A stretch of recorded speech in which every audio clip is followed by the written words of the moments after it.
Hari ini kita memasuki tahun pelajaran yang baru dan awal pertemuan untuk pelajaran agama Katolik dengan materi pertama, Aku Citra Allah yang Unik.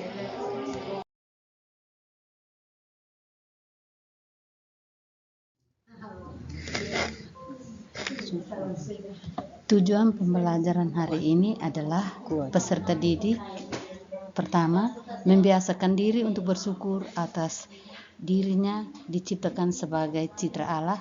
Kedua, memilih sikap percaya diri terhadap keunikan diri sebagai citra Allah. Yang ketiga, menjelaskan keunikan diri sebagai manusia. Keempat, menuliskan 3 ciri yang menjadikan seseorang disebut unik. 5. Menganalisis makna manusia sebagai citra Allah menurut Kitab Kejadian bab 1 ayat 26 sampai 28. 6. Menguraikan manusia merupakan cipta Allah yang bermartabat luhur.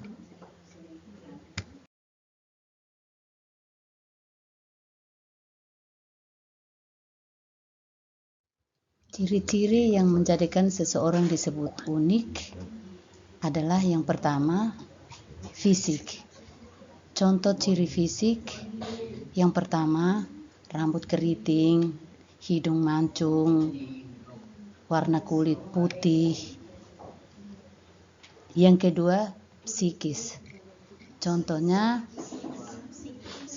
bisa marah, bisa bertanggung jawab, berkorban untuk orang lain dan lain-lain. Ciri yang ketiga, bakat atau kemampuan. Bisa menari, menyanyi, bermain bola voli, bisa bermain musik dan lain-lain. Dan yang keempat, pengalaman yang dimiliki.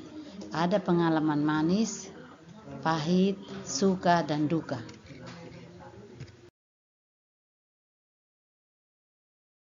Setiap orang memiliki keunikan yang berbeda-beda.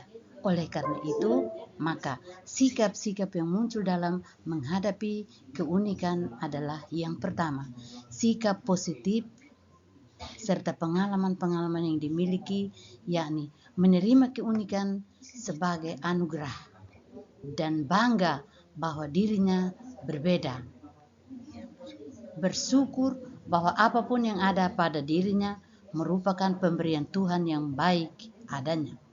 Yang kedua, sikap negatif, yakni merasa tidak puas, bahkan dapat melakukan tindakan apapun demi menutupi diri, misalnya operasi plastik. Orang demikian sering beranggapan seolah penampilan luar lebih penting.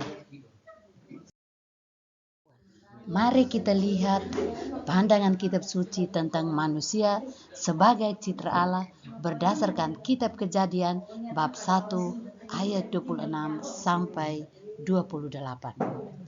Berfirmanlah Allah, baiklah, kita menjadikan manusia menurut gambar dan rupa kita, supaya mereka berkuasa atas ikan-ikan di laut, dan burung-burung di udara, dan atas ternak, dan atas seluruh bumi, dan atas segala binatang melata yang merayap di bumi. Maka Allah menciptakan manusia itu menurut gambarnya, menurut gambar Allah diciptakannya dia, laki-laki dan perempuan diciptakannya mereka.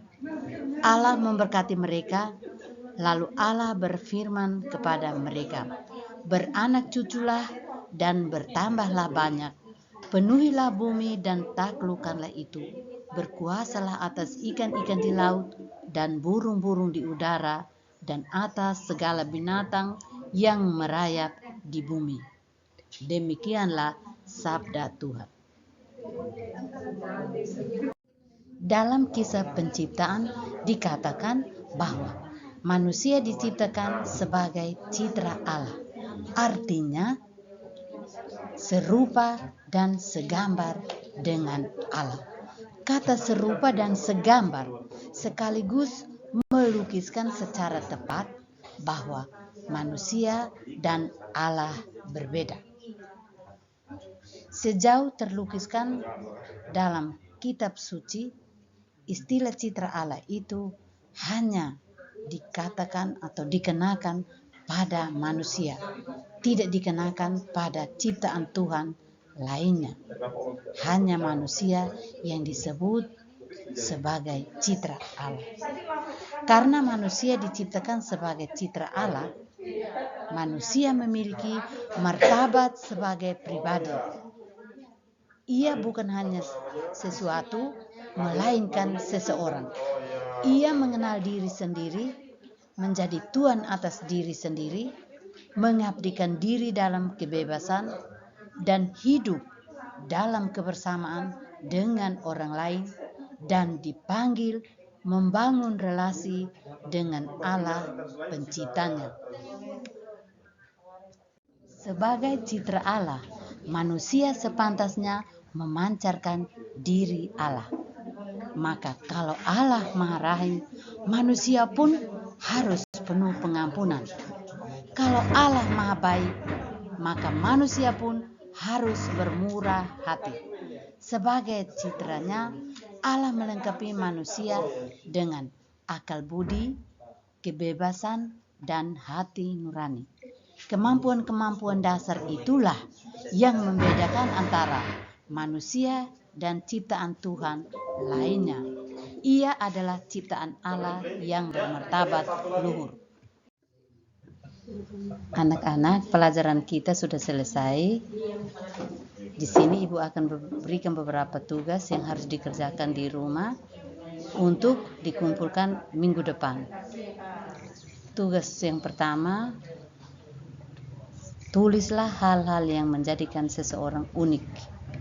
2. Jelaskan sikap yang positif dan negatif dalam menghadapi keunikan diri. 3.